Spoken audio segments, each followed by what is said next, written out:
Hola amigos de Roma, hola amigos del Mediterráneo, para muchos el mar de las culturas.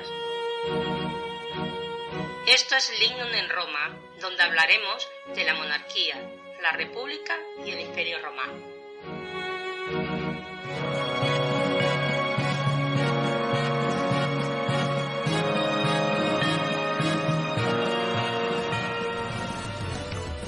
Hola, soy Ángel Portillo y hoy hablaremos sobre el lararium, el altar familiar y los ritos privados en la religión romana.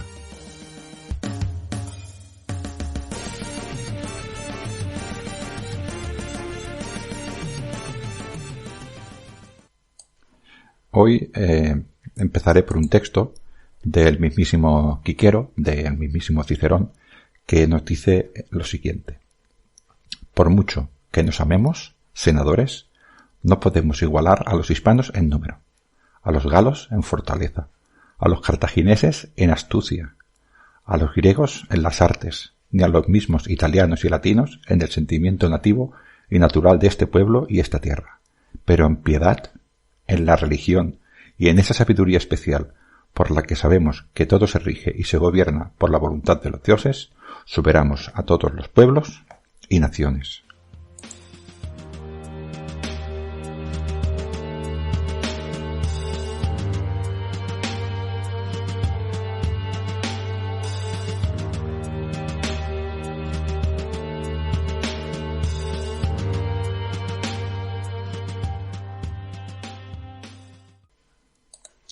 No hay un solo rito en la vida privada o pública de los romanos en el que no se haga intervenir a los dioses. La casa de un romano, su propio hogar, era para él un templo, lo que sería para nosotros un lugar de adoración. En ella se encontraba su culto, se encontraban sus dioses. Su propio hogar era un dios. Los muros de su casa eran dioses. En las puertas había hasta 3 dioses. Los límites que rodeaban su campo, su propiedad, también eran dioses. Las tumbas de sus antepasados eran altares y sus antepasados eran seres divinos. Cada una de sus acciones cotidianas realizaba un rito. El día entero pertenecía a la religión. Mañana y tarde invocaba a su hogar a los penates, a los manes. También al salir y al entrar les dirigía una oración. Cuando comía se realizaba un acto religioso y lo compartía. Los más devotos lo compartían con sus divinidades domésticas en el nacimiento, en la iniciación, en la imposición de la toga, cuando uno se casaba, los aniversarios de todos los acontecimientos. Hacían actos que tenían que ver con los dioses continuamente. Esto era así porque los antiguos, los romanos, creían que un vir, o sea, un hombre, es digno solo y puede ser llamado hombre y ser merecedor de esta designación fundamental si tiene una unión con los dioses, o lo que para nosotros llamaríamos una religión, ¿no? Para este vínculo tenía que cumplir unas virtudes que, bueno, son muchas, 15 privadas y 26 públicas o algo así, y estas las conocemos gracias al mos maiorum, es decir, las costumbres y los conocimientos heredados por nuestros antecesores. Este conocimiento ancestral lo conocemos y a través de él sabemos lo que tenemos que hacer y lo que no tenemos que hacer. Y además tenemos obligación de transmitirlo a las generaciones que nos seguirán. O sea que los romanos tenían unas costumbres ancestrales que tenían que respetar y tenían que transmitir a sus hijos. Esto era muy importante para ellos, puesto que prácticamente todos los autores de la antigüedad escribieron sobre estas virtudes. Así que, desde su punto de vista, para ser un hombre, para ser considerado una persona digna en esa sociedad, tenía que tener una religión y tenía que tener una unión estrecha con los dioses. Esta es, en parte, la explicación de esta manera de ver las cosas. De las virtudes privadas, personales, porque hoy hablaremos del rito privado del lararium, del altar familiar, y no nos referimos a las públicas, nombraré unas cuantas, que, por ejemplo, están la clementia, que sería la indulgencia, la dignitas, la dignidad, el sentimiento de autoestima y orgullo, la firmitas, que sería la tenacidad, por ejemplo, la frugalitas, que sería la sobriedad y la moderación, la gravitas, que sería algo así como el sentido el sentido espiritual, ¿no? El rigor y la responsabilidad. Bueno, la honestitas, la humanitas, hay varias, ¿no? La pietas es bastante importante, que es esto que hace referencia a la observación con los deberes para los demás, el respeto del orden social, el respeto político y el respeto religioso. Por ejemplo, este respeto tanto religioso como político como social, también entra el patriotismo y la devoción hacia Roma y hacia los demás. Bueno, todas estas virtudes y algunas que no he nombrado eran imprescindibles y se cultivaban para que tú te consideran un hombre digno y además, como he dicho, tú para que te consideran también un hombre completo tenías que tener también esta religiosidad conforme a los dioses, porque esto era lo que te hacía tener unión con la naturaleza y con las costumbres ancestrales. Para ellos era todo lo mismo, tener respeto a la naturaleza, tener respeto a las costumbres ancestrales, tener respeto a tu sociedad, porque tu sociedad era tradicional y tu sociedad era antigua, y esto, este respeto y esta manera de pensar los hacía ser muy tradicionales y muy ritualistas con todo lo que se refería a los dioses en general y a los domésticos que hablaremos hoy también en particular.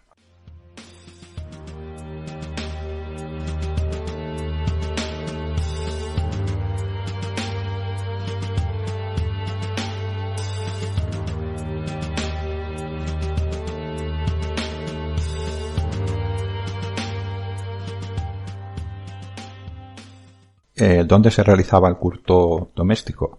Pues en las casas romanas, en las buenas casas romanas, existía un espacio que se llamaba lararium. Podríamos traducirlo como el altar familiar, el lugar donde vivían los dioses del hogar. Eran estos habitáculos, como he dicho, donde vivían los dioses tutelares de la casa y simbolizaban la expresión del sentimiento religioso o la pietas de la familia romana. ¿Vale? Como he dicho antes, la pietas se entendía como el respeto al orden natural, divino, moral y social establecido. Hay que cumplir todos los rituales religiosos prescritos, mostrar respeto y devoción a los dioses, hacia todos los que los rodean, hacia la comunidad y hacia el Estado y todo. Esto tenemos que ser piadosos, es una cosa muy importante, ¿no? El perfecto cumplimiento de estos ritos domésticos garantizará, según nuestros conocimientos de la naturaleza, según el conocimiento de nuestros antiguos, nos garantiza la fertilidad, la prosperidad y el buen funcionamiento de la domus, de la casa. Como hemos dicho que el mors maiorum nos enseña las costumbres del pasado, esto, si no las seguimos, no aseguraremos la fertilidad ni la prosperidad, ni el buen funcionamiento de nuestra casa. El lararium, que en plural se diría lararia, es el santuario donde viven los lares, los penates, que vienen a ser los espíritus de la casa, y es por tanto el centro de la vida religiosa romana. La sacra privata, el aspecto más privado de la religión romana. Concretamente es el centro donde viven los dii familiaris et domestici, o los dioses de la familia y de la casa. También se pueden adorar a otro tipo de seres que ahora hablaremos, pero en principio estaban pensados para estos domésticos, pero se van añadiendo dioses, ¿no? ¿Cuáles son los más importantes? Los dioses más importantes de culto doméstico son los lares, que normalmente se representan como figuras juveniles vestidas con una toga, descalzo y normalmente también en posición danzante y que portan una cornupia, que vendría a ser lo que nosotros conocemos un cuerno de la abundancia, pero en pequeñito. También tienen una patera, una especie de plato, que era para hacer ritos religiosos, pequeñito, ¿no? Y tienen la responsabilidad de la protección del hogar y de la de todos que les habitan. Después tenemos también los penates, que vendrían a ser los encargados de la protección muy simplificado, la protección de la defensa del hogar. Y solían ser representados, había muchas formas muy diversas, ¿no? Pero la más general eran unos jóvenes que llevaban hacia algún tipo de altar pequeñito o dibujado, llevaban cabra, pescado, cereales. Como eran los responsables de la despensa, pues se les dibujaba con estos objetos. Luego estaba el genius, que tenía la función de proteger al pater familias desde el día de su nacimiento hasta su muerte. Se representaba de muchas formas, pero por lo general era como un hombre maduro, con una toga, que era la vestimenta habitual de los padres de familia, ¿no? El ciudadano romano, tenía el derecho de portar la toga. Había también a otros dioses, ¿no? En muchas localidades, en muchos barrios de Roma, pues había también dioses locales, dioses de las colinas, dioses de los barrios. Pero bueno, un dios que no me gustaría olvidar era, luego iremos hablando, ¿no? Pero es el genius de todas las mujeres. Cada varón tenía un genio diferente, ¿no? Un genio. Pero las mujeres tenían a Juno, a Juno.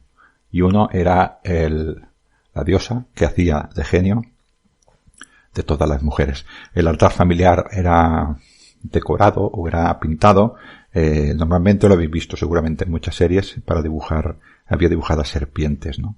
La serpiente en la antigüedad tenía un valor ambivalente, ¿no? Positivo, cuando su presencia era beneficiosa, que era portadora de salud o dadora de vida, y negativo cuando estaba ligada con la muerte, ¿no? Y a las divinidades subterráneas y a las representaciones de los difuntos. El mar, en aquella época, igual que ahora, el mal se obtiene del bien y el bien se obtiene del mal, ¿no? Del veneno de la serpiente también se consiguen los antídotos. Como portadora de muerte, pues se deduce está ligada con divinidades del mundo subterráneo, ¿no? Como Proserpina, por ejemplo, ¿no? Y mientras que la protección, pues está ligada, pues por ejemplo, con la diosa Salus, o con la buena Dea, o mismísimo con Esculapio, ¿no? Cuya representación, ya lo sabéis, es el bastón en el cual repta una serpiente que es una raza inofensiva, que es muy común en Europa, la que representa, se llama Zamenis longissimus, y es inofensiva y está muy extendida por Europa y Asia, ¿no? Y además caza ratones y caza pequeños insectos. Yo quiero imaginar que se adoptó esta serpiente, es una apreciación mía, por lo beneficiosa que era, por ejemplo, en cualquier lugar donde haya grano. Se comería a los pequeños roedores, a los pequeños insectos y no tocaría el grano. Desde el punto de vista, esa serpiente era dadora de vida, ¿no? Es lo que hemos dicho siempre, la violencia, esta ambivalencia que hay entre el carácter ambivalente de esta figura.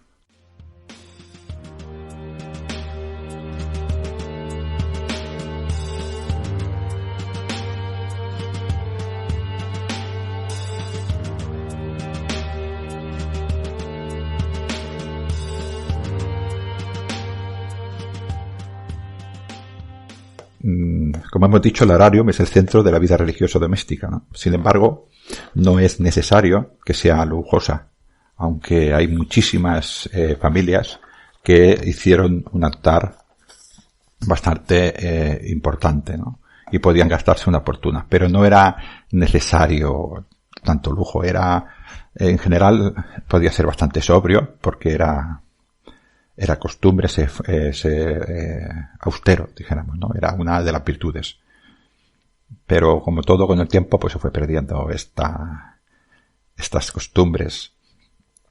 Era un simple hueco en la pared, también se podía poner una mesa o un estante, cualquier cosa. Los únicos requisitos era, por ejemplo, que el espacio que ocupara solamente se utilizara para eso, para orar. Y además que fuera permanente, que nunca saliera de ese lugar.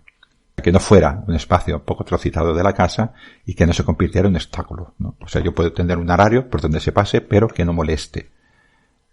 Normalmente, como he dicho, tendría una serpiente y allí estaban las imágenes. Había que mantenerlo siempre limpio. Una de las virtudes era la salubritas, y la salubritas era la limpieza tanto del objeto de adoración como de la persona que adora. Después volveremos un poquitín a ello. También tendría que tener suficiente espacio para acomodar los utensilios, ¿no?, que tuviéramos que llevar en los rituales.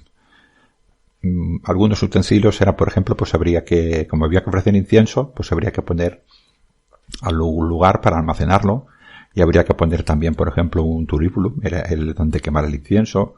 También había que tener, importantísimo, el salinum, un salero donde almacenar la sal, más que es importantísimo, un gutus, un vaso, en el cual se ofrecerá, pues, cuando se hacen libaciones, se puede ofrecer leche, depende de qué tipo de divinidades, o vino, también. También tendríamos una patera, un platillo, donde ofrecer los sacrificios, que en una vivienda normalmente o casi siempre eran incluentos, y después también tendríamos una lucerna, una lámpara, donde podríamos hacer una llama, ¿no?, o si no tuviéramos una lucerna, por el motivo que fuera, pues tendríamos una vela, ¿no? Lucerna, como supongo que muchos sabréis, lo digo así, pero realmente tiene que decir lucerna, que es como se pronunciaría en latín. No existe el sonido de C delante de la E, siempre sería K. A veces utilizaré esto para que las personas que no saben latín sepan cómo se escriba, pero es lucerna. Entenderme un poquitín también.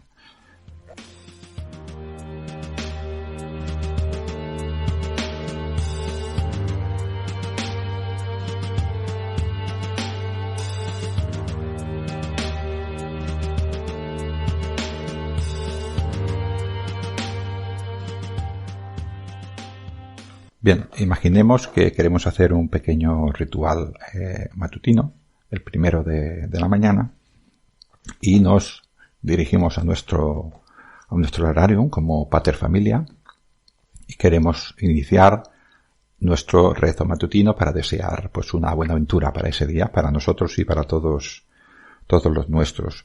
Lo primero que haremos será habernos lavado y habernos limpiado el cuerpo y habernos puesto una ropa limpia, bien vestidos. Nos dirigiremos al altar.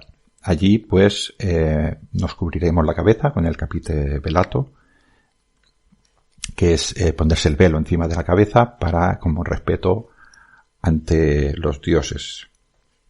Y entonces allí nos prepararíamos para el ritual. Tendremos que limpiar primero el ararium. No podemos hacer este ritual faltando a las salubritas y a la pietas, que son dos virtudes privadas, ¿no?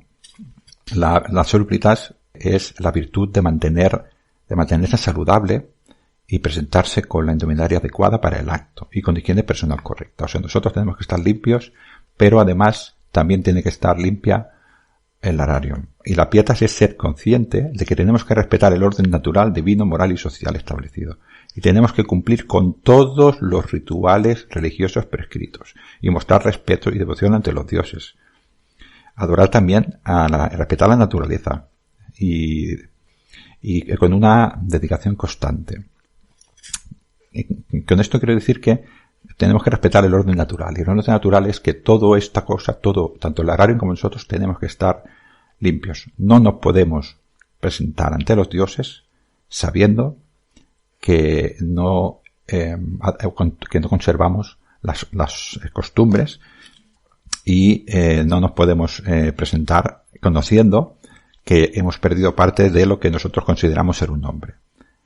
Para ser un hombre y ser merecedor de esta designación es prescindible tener esta unión con los dioses y tener una religión. Y a través de todas estas costumbres ancestrales sabemos que tenemos que presentarnos ante los dioses en ese ritual partiendo de la base de la salubritas. Esto es muy importante porque esta salubritas no solamente es tiene que ver con el aspecto, dijéramos, físico, limpiarnos el cuerpo, sino que también nos limpiamos por dentro. Y entonces tenemos que hacer una ablución, una ablutio.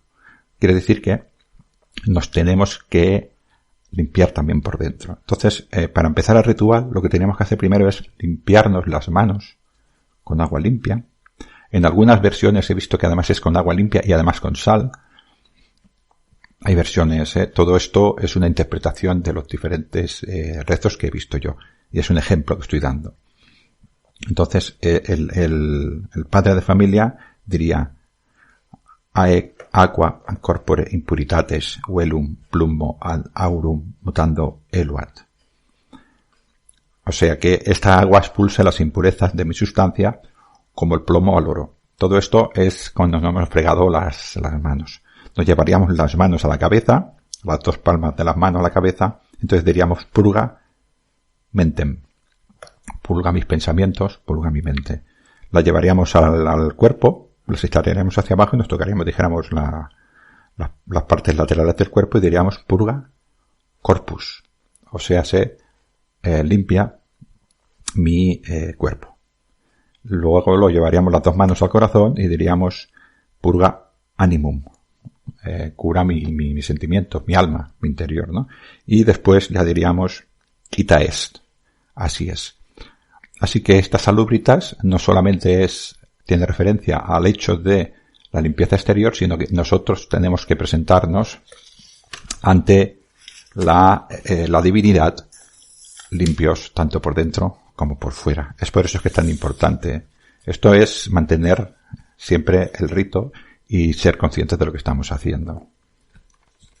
Una vez esto, si nos presentaremos ante, como es por la mañana, nos presentaremos ante el Dios de los inicios y los finales, que sería, por ejemplo, Iane Pater Macte esto, o sea, Padre Jano, bendito seas. Y encenderemos, después nos acercaremos al lararium y encenderemos el fuego, por ejemplo, ya hemos dicho de una lucerna o de una vela, y diríamos Vesta Mater, Mate Exto, y la encenderíamos. Vesta es la diosa, es una diosa que tenía la facultad o se creía que era la protectora del hogar también. El fuego estaba muy ligado con Vesta y hay poquísimas cosas más ligadas a un hogar que el fuego. De hecho, el hogar y el lugar donde se prende fuego se llaman hogar. Es por esto, tiene mucha importancia, ¿no? Entonces empezaríamos este ritual matutino y mientras encendemos incienso y mientras se toca con la mano derecha a nuestro horario, se invoca a los dioses, ¿no? A Jano matutino, a la madre Vespa, a Júpiter, a los lares familiares, a los manes, a los penates, al genio del padre de familia, o al genio de la persona que rece, o a Janus, a Juno, si eres una mujer. Entonces, pues por ejemplo, le daríamos las gracias por este nuevo día, y que los dioses bendecieran la casa, a la familia, que nos bendeciera a todos los míos, que protegiera a mis hijos, a mi mujer, y que el día fuera afortunado y que les favorecieran. Es el pedirle a los dioses. También volveré a recordar que normalmente para el romano existía la relación con los dioses era estrecha, pero era siempre de intercambio. Yo te doy incienso, tú protégeme a mí. Yo te enciendo una vela, tú guárdame a mí, séme favorable. Yo te doy para que tú me des.